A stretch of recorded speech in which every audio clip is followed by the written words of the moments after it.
हाँ, हेलो बच्चों। आज हम लोग इस लेक्चर में लाइट के रिफ्लेक्शन को समझेंगे, लाइट के रिफ्रैक्शन फिनोमेना को समझेंगे, स्नेल्स लॉ का क्या कंसेप्ट है और जो टोटल इंटरनल रिफ्लेक्शन होता है उसे हम लोग कैसे समझते हैं, कब लाइट का टोटल इंटरनल रिफ्लेक्शन होगा, कब रिफ्रैक्शन होगा और कब रिफ्लेक्शन होगा, समझते हैं। सबसे पहले हम लोग बातचीत करेंगे लाइट के रिफ्लेक्शन पर, reflection of light, reflection of light. जब हम लोग लाइट के रिफ्लेक्शन की बात करते हैं तो हमारे पास कोई एक रिफ्लेक्टिंग सरफेस होती है, इस तरह से ये हमारे पास रिफ्लेक्टिंग सरफेस है जो नॉन ट्रांसपेरेंट है। ये कंप्लीट नॉन ट्रांसपेरेंट हो सकती है या कंप्लीट नहीं भी हो सकती, जैसे ग्लास है, ये नॉन ट्रांसपेरेंट नहीं है लेकिन कुछ मात्रा में, कुछ परसेंटेज में इससे भी, किसी ग्लास स्लैब के साथ भी लाइट का रिफ्रैक्शन होता है, रिफ्लेक्शन होता है। तो अगर हमारे पास ये कोई नॉन ट्रांसपेरेंट सरफेस है यानी रिफ्लेक्टिंग सरफेस है और इस रिफ्लेक्टिंग सरफेस में कोई लाइट इंसिडेंट होती है तो ये हमारे पास लाइट है जो इंसिडेंट हो रही है। इसके बाद यहाँ से ये कोलिजन करके ये रिफ्लेक्ट हो जाएगी, ये हमारे पास इंसिडेंट लाइट है, इंसिडेंट लाइट, और ये रिफ्लेक्टिंग लाइट है, रिफ्लेक्टिंग लाइट है। तो इंसिडेंट लाइट अगर आप देखें कि ये एयर पर है तो ये भी एयर पर है, दोनों लाइट सेम मीडियम पर हैं, और अगर दोनों लाइट सेम मीडियम पर हैं तो ये लाइट का रिफ्लेक्शन होगा। और यहाँ पर अगर हम लोग इंसिडेंट एंगल को समझें तो ये हो गया हमारे पास इंसिडेंट एंगल, ये हो गया angle of reflection. Incident light normal के साथ, ये नॉर्मल है, इंसिडेंट लाइट नॉर्मल के साथ जो एंगल बनाती है, इंसिडेंट लाइट नॉर्मल के साथ जो एंगल बनाएगी उसे हम लोग इंसिडेंट एंगल कहेंगे। रिफ्लेक्टिंग लाइट नॉर्मल के साथ जो एंगल बनाएगी उसे हम लोग एंगल ऑफ रिफ्लेक्शन कहेंगे। और अगर हम लोग स्नेल्स लॉ को समझें तो angle of incidence equal to angle of reflection, ये इक्वल होता है। और अगर यहाँ से हम लोग इसका डेविएशन एंगल कैलकुलेट करें तो ये हमारे पास डेविएशन एंगल है डेल, और अगर डेल की वैल्यू कैलकुलेट करें तो 180 इक्वल टू, ये एंगल हमारे पास टोटल है 180, और 180 में आई, आर और डेल दोनों शामिल हैं, तो इधर लिखेंगे I and R plus del, mean deviation angle. और आई की वैल्यू आर के इक्वल है फ्रॉम लॉ ऑफ रिफ्लेक्शन। तो जो रिफ्लेक्शन का लॉ है, रिफ्लेक्शन का जो कंसेप्ट है, उस कंसेप्ट में angle of incidence and angle of reflection is always equal, ये दोनों हमेशा इक्वल रहेंगे। और आप इधर लिख सकते हैं 180 equal to 2i plus del, और डेल इक्वल लिख सकते हैं 180 माइनस 2i, या del equal to 180 minus 2r। इस तरह से ये हमारे पास एंगल ऑफ इंसिडेंट या एंगल ऑफ रिफ्लेक्शन या एंगल ऑफ डेविएशन यानी डेविएशन एंगल का ये कंसेप्ट है। तो ध्यान रखना है कि अगर लाइट, इंसिडेंट लाइट एयर पर है और रिफ्लेक्टिंग लाइट भी एयर पर है, और लाइट किसी रिफ्लेक्टिंग सरफेस से रिफ्लेक्ट होकर बाउंस बैक हो जाती है और सेम मीडियम पर वापस चली जाती है, तो इस कंसेप्ट को, इस फिनोमेना को हम कहते हैं रिफ्लेक्शन ऑफ लाइट। जैसे एक एग्जांपल और देखते हैं, इधर ये हमारे पास कोई इस तरह से नॉन ट्रांसपेरेंट सरफेस है यानी रिफ्लेक्टिंग सरफेस है, इधर से ये लाइट आ रही है तो ये हमारे पास इंसिडेंट लाइट है, ये इंसिडेंट लाइट है, और ये इधर की तरफ रिफ्लेक्ट हो गई तो ये रिफ्लेक्टिंग सरफेस और रिफ्लेक्टिंग लाइट है जो इस रिफ्लेक्टिंग सरफेस से बाउंस बैक होके सेम मीडियम पर चली गई, तो ये इंसिडेंट लाइट है, ये रिफ्लेक्टिंग लाइट है, और ये हमारे पास नॉर्मल है, ये angle of incidence and angle of reflection. ये angle of reflection and angle of incidence ये इक्वल होंगे, यानी आई की वैल्यू जो है वो आर की इक्वल होगी, और इंसिडेंट लाइट, रिफ्लेक्टिंग लाइट और नॉर्मल ये तीनों एक ही पॉइंट पर होंगे। इसको कहते हैं फर्स्ट लॉ ऑफ रिफ्लेक्शन। और सेकंड लॉ हमारे पास है कि जो इंसिडेंट लाइट है वो जिस पॉइंट पर है, रिफ्लेक्टिंग लाइट जिस पॉइंट पर है उसी पॉइंट पर नॉर्मल होगा, यानी तीनों ये सेम पॉइंट पर होंगे, incident light, reflecting light and normal ये तीनों एक ही पॉइंट पर होंगे, ये तीनों सेम पॉइंट पर होंगे, सेम प्लेन पर होंगे। तो ये हमारे पास कंसेप्ट है रिफ्लेक्शन का। तो ध्यान रखना है कि रिफ्लेक्शन के कंसेप्ट में, रिफ्लेक्शन के फिनोमेना में लाइट, इंसिडेंट लाइट वो होती है जो लाइट किसी रिफ्लेक्टिंग सरफेस की ओर आती है और जो रिफ्लेक्ट होकर वापस चली गई, बाउंस बैक होकर सेम मीडियम पर वापस चली गई, रिटर्न हो गई, उसे कहते हैं रिफ्लेक्टिंग लाइट, यानी रिफ्लेक्टिंग लाइट कहते हैं। और रिफ्लेक्टिंग लाइट नॉर्मल के साथ जो एंगल बनाएगी उसे कहेंगे एंगल ऑफ रिफ्लेक्शन, और ये एंगल ऑफ इंसिडेंट हुआ। तो ये हमारे पास कंसेप्ट है रिफ्लेक्शन का, जब हम लोग लाइट का रिफ्लेक्शन समझते हैं। अब हम लोग पढ़ेंगे refraction of light. Refraction of light दो तरह से होता है, एक तो हमारे पास प्लेन सरफेस से लाइट का रिफ्रैक्शन, दूसरा कर्व सरफेस से लाइट का रिफ्रैक्शन। रिफ्लेक्शन भी दो तरह से होता है, जैसे प्लेन मिरर, प्लेन सरफेस से लाइट का रिफ्लेक्शन, और मिरर से, जैसे कॉनकेव मिरर है, कॉन्वेक्स मिरर है, कर्व सरफेस से लाइट का रिफ्लेक्शन। तो अभी हम लोग समझेंगे लाइट का refraction by plane surface. Plane surface से लाइट का रिफ्रैक्शन समझेंगे और समझेंगे कि रिफ्रैक्शन और रिफ्लेक्शन में क्या डिफरेंट है और रिफ्रैक्शन का क्या कंसेप्ट है। समझते हैं refraction of light. Of light, जो रिफ्रैक्शन होता है उसमें लाइट अपने मीडियम को चेंज करती है। लाइट एक मीडियम से दूसरे मीडियम पर जाती है और मीडियम में हमारे पास जो होते हैं, मीडियम में आप रेरर मीडियम कहें, मीडियम, आप डेंसर मीडियम कहें, मीडियम। तो हमारे पास मीडियम दो तरह के हैं, एक तो रेरर मीडियम, दूसरा डेंसर मीडियम। आप इनमें वैरायटी समझ सकते हैं, जैसे एयर या वैक्यूम। फिर इसके बाद आप समझ सकते हैं वाटर या कोई अदर लिक्विड।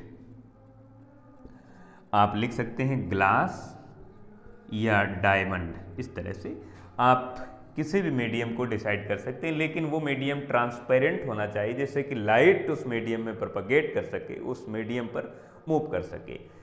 तो जनरली हमारे पास दो मीडियम हैं, रेरर मीडियम और डेंसर मीडियम। रेरर मीडियम को आप एयर वैक्यूम कह सकते हैं, डेंसर मीडियम में वाटर या कोई अदर लिक्विड आ गया, ग्लास आ गया, डायमंड आ गए, या अदर कोई मटेरियल है जो ट्रांसपेरेंट है, उसे आप मीडियम कह सकते हैं, डेंसर मीडियम कह सकते हैं। तो समझते हैं, जैसे ये हमारे पास ये डेंसर मीडियम है, ये डेंसर मीडियम है, ये डेंसर मीडियम है, डेंसर मीडियम, और ये इधर की तरफ रेरर मीडियम है, ये नॉर्मल है। अब हमने ये देखा कि अगर कोई लाइट इस तरह से ये इंसिडेंट होती है तो ये हमारे पास इंसिडेंट लाइट है, और जो इंसिडेंट लाइट होगी वो नॉर्मल के साथ जो एंगल बनाएगी उसे हम लोग कहेंगे एंगल ऑफ इंसिडेंट। तो ये हमारे पास इंसिडेंट एंगल हो गया। अब लाइट रेरर मीडियम से डेंसर मीडियम मूव कर रही है तो लाइट को जाना चाहिए इधर, इस डायरेक्शन में जाना चाहिए, लेकिन नहीं, लाइट जब रेरर से डेंसर में मूव करेगी तो नॉर्मल की ओर बेंड हो जाएगी, बेंड टूवर्ड नॉर्मल। तो लाइट इस तरह से इस डायरेक्शन में बेंड हो जाएगी और इधर की तरफ मूव करेगी। तो ये हमारे पास रिफ्रैक्टेड लाइट हो गई, और रिफ्रैक्टेड लाइट नॉर्मल के साथ जो एंगल बनाएगी उसे कहेंगे एंगल ऑफ रिफ्रैक्शन कहेंगे। ये एंगल ऑफ इंसिडेंट हो गया, ये एंगल ऑफ डेविएशन हो गया डेल। तो यहाँ पर डेल इक्वल टू लिखेंगे I माइनस R। ये ध्यान रखना है कि रेरर मीडियम पर जो भी एंगल बनेगा वो डेंसर मीडियम पर बनने वाले एंगल के कंपेयर में ज़्यादा होगा, चाहे वो एंगल ऑफ इंसिडेंट हो या एंगल ऑफ रिफ्रैक्शन हो, ये ध्यान रखना है। तो जब भी कोई लाइट एक मीडियम से किसी दूसरे मीडियम में प्रोपगेट करती है, मूव करती है, ट्रेवल करती है, तो इस फिनोमेना को हम कहते हैं रिफ्रैक्शन, लाइट का रिफ्रैक्शन कहते हैं। लाइट एयर से वाटर पर मूव करे, लाइट का रिफ्रैक्शन है। लाइट वाटर से एयर पर मूव करे, लाइट का रिफ्रैक्शन है। लाइट वाटर से ग्लास पर मूव करे, लाइट का रिफ्रैक्शन है। ग्लास से डायमंड पर, डायमंड से ग्लास पर, ग्लास से एयर पर, एयर से वाटर पर, इस तरह से अगर लाइट अपने मीडियम को चेंज करती है तो ये जो फिनोमेना है, इस फिनोमेना को हम कहते हैं रिफ्रैक्शन ऑफ लाइट। ध्यान रखना है कि जब लाइट का रिफ्रैक्शन होगा, लाइट एक पाथ से दूसरे पाथ पर, एक मीडियम से दूसरे मीडियम पर प्रोपगेट करेगी, मूव करेगी, तो अपने पाथ को चेंज करती है। जैसे आप यहाँ पर देख रहे हैं कि लाइट रेरर मीडियम से डेंसर मीडियम में मूव कर रही है। आप यहाँ पर देख रहे हैं कि लाइट रेरर मीडियम से डेंसर मीडियम में मूव कर रही है, तो नॉर्मल की ओर बेंड हो गई। अब एक डायग्राम हम देखेंगे जिसमें से लाइट रेरर से डेंसर और डेंसर से रेरर मूव करेगी, तो फिर हम पाथ उसका देखेंगे। इधर देखते हैं हम लोग। ये ध्यान रखना है कि लाइट रेरर मीडियम से डेंसर मीडियम में मूव करे या डेंसर से रेरर मूव करे, और अगर ऐसा कर रही है लाइट, तो इस कंसेप्ट को, इस फिनोमेना को हम कहते हैं रिफ्रैक्शन ऑफ लाइट। ये हमारे पास नॉर्मल हो गया, और ये है हमारे पास रेरर मीडियम, मीडियम, और ये है हमारे पास डेंसर मीडियम, मीडियम, फिर नीचे ये हमारे पास रेरर मीडियम है, मीडियम, और यहां पर ये लाइट इंसिडेंट होती है, तो ये हमारे पास इंसिडेंट लाइट हो गई। Incident light, incident light normal के साथ जो एंगल बनाएगी उसे कहते हैं एंगल ऑफ इंसिडेंट। तो ये हो गया हमारे पास एंगल ऑफ इंसिडेंट। लेकिन ये लाइट इस तरह से जाना चाहिए इस लाइट को, लेकिन जब ये लाइट रेरर मीडियम से डेंसर मीडियम में मूव करेगी तो लाइट नॉर्मल की ओर बेंड हो जाती है। Light bend toward normal when light move from rarer medium to denser medium, तो लाइट इस तरह से नॉर्मल की ओर बेंड हो जाएगी इस तरह से। और आपने देखा कि ये हमारे पास रिफ्रैक्टेड लाइट है, ये रिफ्रैक्टेड लाइट है, और ये नॉर्मल है, तो ये एंगल हमारे पास एंगल ऑफ रिफ्रैक्शन आया। और आपने यहाँ पर देखा कि लाइट नॉर्मल की ओर बेंड हो गई, और कितना बेंड हुई, जिस एंगल से बेंड हुई उस एंगल को डेविएशन एंगल कहते हैं। और यहाँ पर डेविएशन एंगल लिखेंगे I minus R, mean angle of incident minus angle of refraction, दोनों का जो माइनस है, दोनों में जो डिफरेंट है वो डिफरेंट ही इसका डेविएशन एंगल है। तो यहाँ पर आप देख रहे हैं कि लाइट मूव कर रही है, रेरर मीडियम से डेंसर मीडियम मूव कर रही है। लेकिन अब लाइट डेंसर मीडियम में आ गई, डेंसर मीडियम के बाद लाइट फिर रेरर मीडियम में मूव करेगी। जब लाइट डेंसर से रेरर मूव करेगी तो लाइट को जाना चाहिए इधर, इस पाथ पर जाना चाहिए, लेकिन लाइट इस डायरेक्शन में मूव कर जाएगी। और ये हमारे पास इमर्जेंट रे है, जिसे हम लोग रिफ्रैक्टेड लाइट भी कह सकते हैं। और यहाँ वाला जो एंगल बनता है वो इमर्जेंट एंगल बनता है, और ये इमर्जेंट एंगल इस इंसिडेंट एंगल के इक्वल होता है। और आप देख रहे हैं कि यहाँ वाला जो एंगल है वो एंगल ऑफ है तो इंसिडेंट, बट ये इंसिडेंट एंगल इस एंगल ऑफ रिफ्रैक्शन के इक्वल है, क्योंकि दोनों ये सेम मीडियम पर बने हुए हैं। सेम मीडियम पर बनने वाला एंगल सेम होता है। तो ये हमारे पास एंगल ऑफ रिफ्रैक्शन है, ये एंगल ऑफ इंसिडेंट है, बट दोनों ये सेम मीडियम पर है, डेंसर मीडियम पर है, इसलिए ये दोनों सेम वैल्यू रख रहे हैं। तो ये है, इस तरह से हम लोग लाइट का रिफ्रैक्शन पढ़ रहे हैं। पहले कंसेप्ट में हमने देखा कि लाइट रेरर से डेंसर मूव कर रही है, और सेकंड में हमने देखा लाइट डेंसर से रेरर मीडियम में मूव कर रही है। अब ये ध्यान रखना कि जब लाइट रेरर से डेंसर मूव करेगी तो refracted light bend toward normal, normal की ओर बेंड होगी। और अगर सेकंड केस की बात करूं कि लाइट डेंसर मीडियम से रेरर मीडियम मूव कर रही है, तो जो इमर्जेंट लाइट होगी, रिफ्रैक्टेड लाइट होगी, वो नॉर्मल से दूर जाएगी, bend away from normal, normal से दूर जाएगी। कौन? इमर्जेंट लाइट, जिसे हम लोग रिफ्रैक्टेड लाइट भी कह सकते हैं। और ये रिफ्रैक्टेड लाइट जो एंगल बना रही है, ये एंगल ऑफ इंसिडेंट के इक्वल होगा, बिकॉज ये एयर पर है और ये भी एयर पर है। तो ये है हमारे पास लाइट का रिफ्रैक्शन। जबकि रिफ्लेक्शन में आपने देखा कि पाथ चेंज हो जाता है, बट मीडियम नहीं चेंज होता है। लाइट, इंसिडेंट लाइट जिस मीडियम पर होती है रिफ्लेक्टिंग लाइट भी उसी मीडियम पर होती है। लेकिन यहाँ पर आपने देखा कि इंसिडेंट लाइट अगर रेयर मीडियम पर है तो रिफ्लेक्टेड लाइट डेंसर मीडियम पर है, अगर इंसिडेंट लाइट डेंसर मीडियम पर है तो इमर्जेंट लाइट यानी रिफ्रैक्टेड लाइट रेयर मीडियम पर होगा। और अगर ऐसा है तभी रिफ्रैक्शन है, अदरवाइज वो रिफ्रैक्शन नहीं है। अगर कोई लाइट अपने मीडियम को नहीं चेंज कर रही है, एक मीडियम से दूसरे मीडियम में नहीं जा रही है, तो लाइट का रिफ्रैक्शन नहीं है, कोई दूसरा फिनोमेना हो सकता है। और जब मीडियम चेंज करेगी तो लाइट अपने पाथ को भी चेंज करती है। जब पाथ को चेंज करती है तो उसकी स्पीड भी चेंज होती है, उसकी वेलोसिटी भी चेंज होती है, उसका पाथ भी चेंज होता है, उसकी वेवलेंथ भी चेंज होती है। और यहाँ पर हम लोग ये समझते हैं कि स्नेल्स लॉ का क्या कंसेप्ट है कि यहाँ का रिफ्रैक्टिव इंडेक्स कितना है, यहाँ का रिफ्रैक्टिव इंडेक्स कितना है। इसी रिफ्रैक्शन के जो फिनोमेना पर स्नेल्स लॉ को हम लोग यूज करते हैं।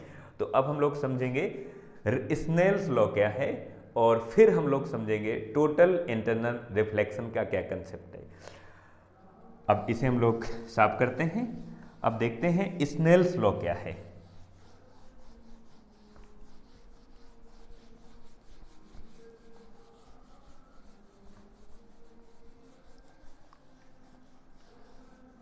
स्नेल्स लॉ, स्नेल्स लॉ ये कहता है, स्नेल्स लॉ ये कहता है कि अगर लाइट का रिफ्रैक्शन हो रहा है, ये रिफ्रैक्शन पर बेस्ड है, रिफ्रैक्शन ऑफ लाइट, लाइट का जो रिफ्रैक्शन हो रहा है उस रिफ्रैक्शन के केस में लाइट मीडियम को चेंज करती है। और जब मीडियम को चेंज कर रही है तो दो अलग अलग मीडियम का जो रिफ्रैक्टिव इंडेक्स होगा वो अलग अलग होगा और दो अलग अलग एंगल भी बनेंगे। Angle of incident suppose the rare medium पर है तो angle of refraction denser medium पर होगा। अगर angle of incident denser medium पर है तो एंगल ऑफ जो रिफ्रैक्शन होगा वो रेयर मीडियम पर होगा। तो दोनों डायग्राम हम लोग देख लेते हैं। पहली बार में हम लोग ये देखते हैं कि लाइट जब रेयर मीडियम से डेंसर मीडियम में मूव कर रही है, light move rare medium to denser medium. जब लाइट रेयर मीडियम से डेंसर मीडियम में मूव कर रही है तो हमारे पास रिफ्रैक्शन का क्या कंसेप्ट आता है और वहाँ पर स्नेल्स लॉ किस तरह से हम लोग यूज करते हैं। ये हमारे पास नॉर्मल हो गया, ये डेंसर मीडियम है, ये हमारे पास डेंसर मीडियम है और ये हमारे पास रेयर मीडियम है। और ये लाइट आती है, ये इंसिडेंट लाइट हो गई। इंसिडेंट लाइट नॉर्मल के साथ जो एंगल बनाती है उस एंगल को एंगल ऑफ इंसिडेंट कहते हैं। लाइट को जाना चाहिए अपने स्ट्रेट पाथ पर बट ये नॉर्मल की ओर बेंड हो गई, तो ये है हमारे पास रिफ्रैक्टेड लाइट, ये एंगल ऑफ रिफ्रैक्शन है। और इस केस में हमने देखा कि ये जो हमारे पास डेविएशन एंगल है, इस डेविएशन एंगल को I माइनस आर लिख दिया। अब अगर हमने देखा कि यहाँ का रेयर मीडियम का जो रिफ्रैक्टिव इंडेक्स है वो N1 है और यहाँ का रिफ्रैक्टिव इंडेक्स N2 है, तो हम ये कहेंगे from Snell's law, from Snell's law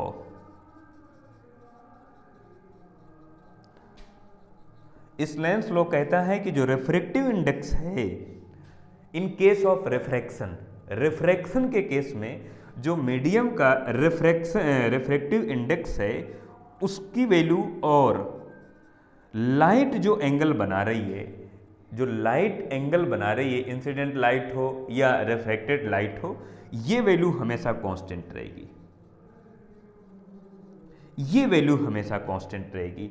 और अगर हम इसे देखते हैं कि फर्स्ट जो मीडियम है हमारे पास रेयर मीडियम, वहाँ का रिफ्रैक्टिव इंडेक्स है हमारे पास N1 और एंगल है हमारे पास I यानी साइन I इक्वल टू, यहाँ पर हम लिखेंगे सेकेंड मीडियम का जो रिफ्रैक्टिव इंडेक्स है N2 और वहाँ पर जो एंगल बन रहा है R यानी साइन R, ये हमेशा एक दूसरे के इक्वल रहेगा। तो इसे हम लोग लिख सकते हैं sine I divide by sine R equal to N1 by N2 या N2 बाई N1 लिखेंगे तो हम लोग लिख सकते हैं sine I divide by sine R equal to, हम लोग लिखेंगे ये डिवाइडेशन में चला जाएगा, ये वाली वैल्यू डिवाइडेशन में चली गई तो n2/n1 लिख सकते हैं यहाँ पर, n2 डिवाइड बाई n1, और ये वैल्यू कांस्टेंट है। और अगर ये कांस्टेंट है तो यहाँ पर हम लोग वेवलेंथ इस तरह से लिख सकते हैं कि फर्स्ट मीडियम में इंसिडेंट लाइट की जो वेवलेंथ है और सेकंड मीडियम में रिफ्रैक्टेड लाइट की जो वेवलेंथ है उसको हम इस तरह से लिखेंगे, और वेलोसिटी के रेस्पेक्ट में लिखना चाहें तो v1 डिवाइड बाई v2 लिखते हैं। और आप जानते हैं कि अगर ये रेयर मीडियम एयर है या वैक्यूम है तो वैक्यूम ये एयर पर लाइट की स्पीड आप जानते हैं कितनी होती है, c, यानी हम लोग लिखेंगे sine i divide by sine r equal to n2 divide by n1 equal to, ये कांस्टेंट है लैम्डा की वैल्यू एयर या वैक्यूम पर 1/2 ऐसा लिखें, और velocity c divide by v ऐसा लिख सकते हैं। और आप अगर रिफ्रैक्टिव इंडेक्स को अगर एक शब्द में लिखना चाहें तो n ऐसा लिख सकते हैं। ये हमें पता चलता है कि अगर लाइट रेयर मीडियम से डेंसर मीडियम में मूव कर रही है तो इस तरह का हम लोग स्नेल्स लॉ का फार्मूला लिखेंगे, या आप ऐसा लिख सकते हैं 1n2 equal to sine i divide by sine r, ऐसा लिख सकते हैं। 1n2 का मतलब है refractive index of second medium with respect to first, और सपोज दैट अगर फर्स्ट जो मीडियम है हमारे पास वो एयर है और सेकेंड ग्लास है तो ANG हम लोग लिखेंगे और लिखेंगे sine i divide by sine r, ऐसा लिखेंगे। ये हमारे पास है रिफ्रैक्शन के केस में स्नेल्स लॉ का जो कंसेप्ट है। दूसरा कंसेप्ट हम लोग ये समझें कि लाइट अगर डेंसर मीडियम से रेयर मीडियम में मूव कर रही है तो उसमें हम लोग किस तरह से फार्मूला बनाएंगे। ये हमारे पास डेंसर मीडियम है और इधर रेयर मीडियम है, यहाँ का रिफ्रैक्टिव इंडेक्स n2 है, इधर का n1 है, और लाइट ये मूव कर रही है ये, तो ये इंसिडेंट लाइट है और ये नॉर्मल है।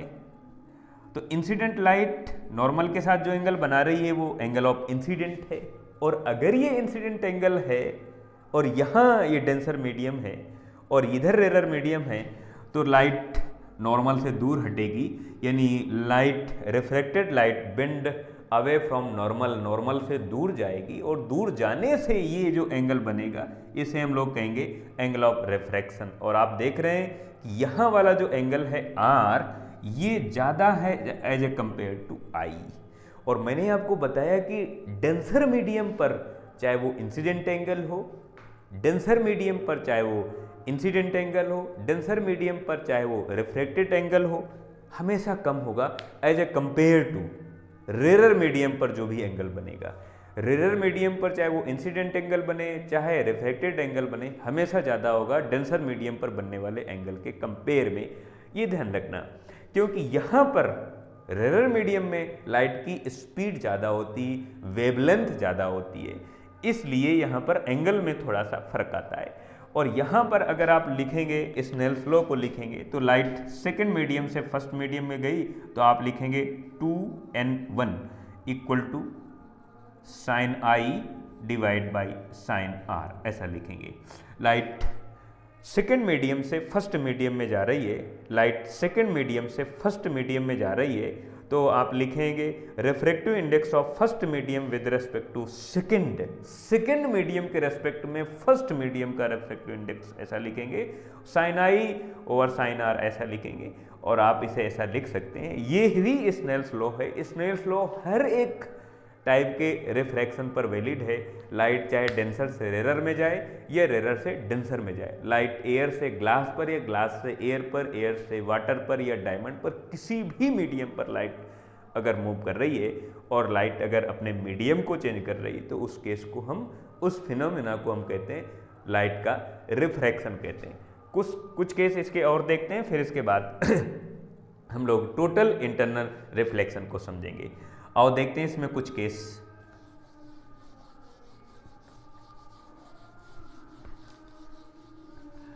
जैसे ही हमारे पास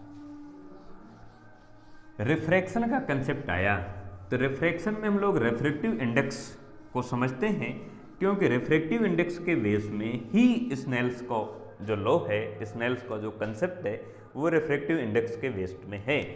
तो अगर हम लोग ये समझें कि ये हमारे पास कोई डेंसर मीडियम है, इसका नाम हम लोग देख देते हैं 2, यानी यहाँ का रिफ्रैक्टिव इंडेक्स n2 है, इधर का n1 है, ये रेयर मीडियम है, ये भी rare medium, refractive index n1 है और ये नॉर्मल है।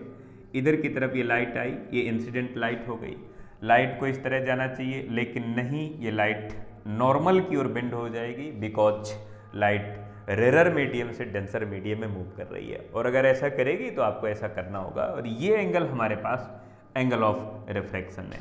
फिर ये सेकेंड टाइम जब लाइट का रिफ्रैक्शन होगा तो लाइट डेंसर से रेरर में मूव करेगी और ये वाला जो एंगल हमारे पास है ये एंगल ऑफ इंसिडेंट है, लेकिन ये एंगल ऑफ इंसिडेंट इस एंगल ऑफ रिफ्रैक्शन के इक्वल है, इसलिए मैं इसे R लिख देता हूं।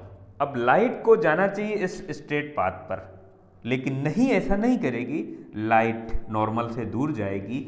Refracted light bend away from normal when light move from denser medium to rarer medium.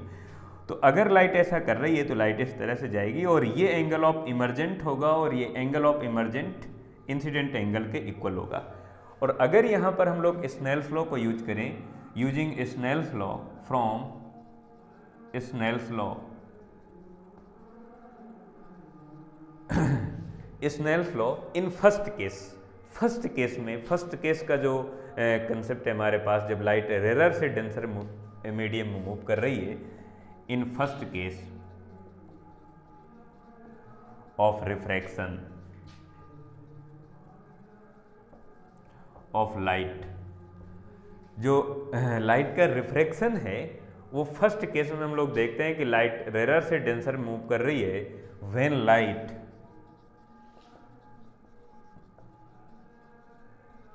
Move from rarer medium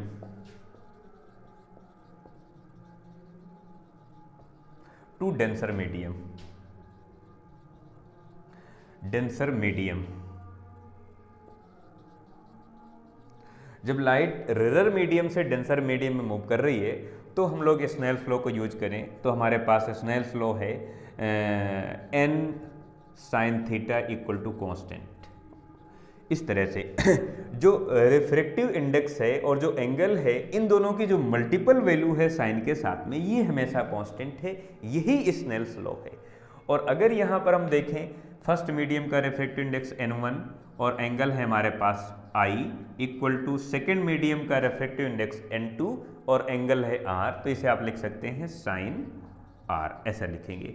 और आप अगर इसे थोड़ा चेंज करके लिखना चाहें तो लिखेंगे 1n2 equal to sine I divide by sine R, ऐसा लिखेंगे। क्योंकि लाइट फर्स्ट मीडियम से सेकेंड मीडियम में मूव कर रही है तो आप ऐसा लिख रहे हैं और मैंने इसको इस तरह से लिख दिया। This is equation first equation first case में बनी जब हम लोगों ने ये समझा कि लाइट रेरर मीडियम से डेंसर मीडियम में मूव कर रही है। इसके बाद सेकंड केस लिखेंगे from Snell's law in second case of refraction of light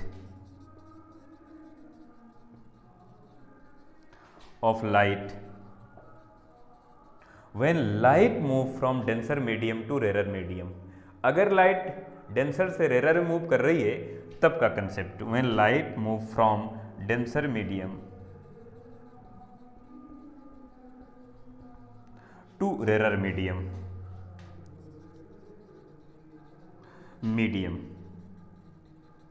तो हम लोग लिखेंगे 2n1 बिकॉज सेकेंड मीडियम हमारे पास है 2 और फर्स्ट है n1, तो सेकेंड मीडियम का हमारे पास रिफ्रैक्टिव इंडेक्स है n2, फर्स्ट का है n1, तो लिखेंगे 2n1 equal to sine I divide by sine R। लेकिन यहाँ पर जो इंसिडेंट एंगल है, angle of incident divide by angle of refraction, because यहाँ पर जो एंगल ऑफ इंसिडेंट है ये R है, तो हम लोग लिखेंगे sine R divide by sine I। इसे इक्वेशन सेकंड लिख दें, फर्स्ट और सेकंड का मल्टीप्लाई करा दें तो हम लोग लिखेंगे फर्स्ट और सेकंड का मल्टीप्लाई कराने से 1n2 2n1 equal to sine I over sine R sine I over sine R times हम लोग इस वैल्यू को लिखेंगे sine R over sine I. इस तरह से अगर लिखें तो यहाँ पर जो हमारे पास वैल्यू बनेगी sine R divide by sine I, और साइन आई से साइन आई और ये कैंसिल आउट हो जाएगा तो इधर 1 आ गया। और इसको अगर हमने देखा कि 1n2 times 2n1 equal to 1, ये रिफ्रैक्टिव इंडेक्स में रिलेशन आता है, 2n1 ये रिलेशन आता है। और अगर ये हम समझें कि फर्स्ट मीडियम हमारे पास एयर है, सेकंड ग्लास है, तो हम लोग लिखेंगे 1 ANG equal to 1 by GNA, इस तरह से लिख सकते हैं, या ANG multiply GNA equal to 1 ऐसा लिखेंगे। और अगर हम लोग ये कहें कि फर्स्ट मीडियम एयर है, सेकंड वाटर है, तो हम लोग लिखेंगे ANW multiply WNG equal to 1, इस तरह से WNA ऐसा इस तरह से लिखेंगे। ये स्नेल्स लॉ को यूज करके रिफ्रैक्टिव इंडेक्स में रिलेशन आता है। ये इनवर्स लॉ है रिफ्रैक्टिव इंडेक्स का कि अगर हम लोग फर्स्ट मीडियम के रिस्पेक्ट में सेकंड मीडियम का रिफ्रैक्टिव इंडेक्स कैलकुलेट करें या सेकंड के रिस्पेक्ट में फर्स्ट का रिफ्रैक्टिव इंडेक्स कैलकुलेट करें, तो इस कंसेप्ट से हम लोग रिफ्रैक्टिव इंडेक्स को कैलकुलेट कर सकते हैं। इसे हम लोग पढ़ेंगे refractive index of the glass with respect to air and refractive index of the air with respect to glass. इसे हम लोग कहेंगे ग्लास का रिफ्रैक्टिव इंडेक्स है, ग्लास का रिफ्रैक्टिव इंडेक्स है लेकिन एयर के रिस्पेक्ट में, और ये एयर का रिफ्रैक्टिव इंडेक्स है लेकिन ग्लास के रिस्पेक्ट में। अगर हम लोग इसे पढ़ेंगे तो कहेंगे refractive index of water with respect to air, air के रिस्पेक्ट में वाटर का रिफ्रैक्टिव इंडेक्स या वाटर के रिस्पेक्ट में एयर का रिफ्रैक्टिव इंडेक्स, जो बाद में लिखा होगा उसका रिफ्रैक्टिव इंडेक्स होगा लेकिन फर्स्ट वाले के रिस्पेक्ट में होगा। तो ये हमारे पास स्नेल्स लॉ का कंसेप्ट है फ्रॉम स्पेरिकल सरफेस और प्लेन सरफेस से जो हम लोग लाइट का रिफ्लेक्शन पढ़ते हैं। अगले लेक्चर में हम लोग टोटल इंटरनल रिफ्लेक्शन को पढ़ेंगे और कर्व सरफेस से, स्पेरिकल सरफेस से जो लाइट का रिफ्रैक्शन होता है उसको पढ़ेंगे। आप इसे लिखें जरा।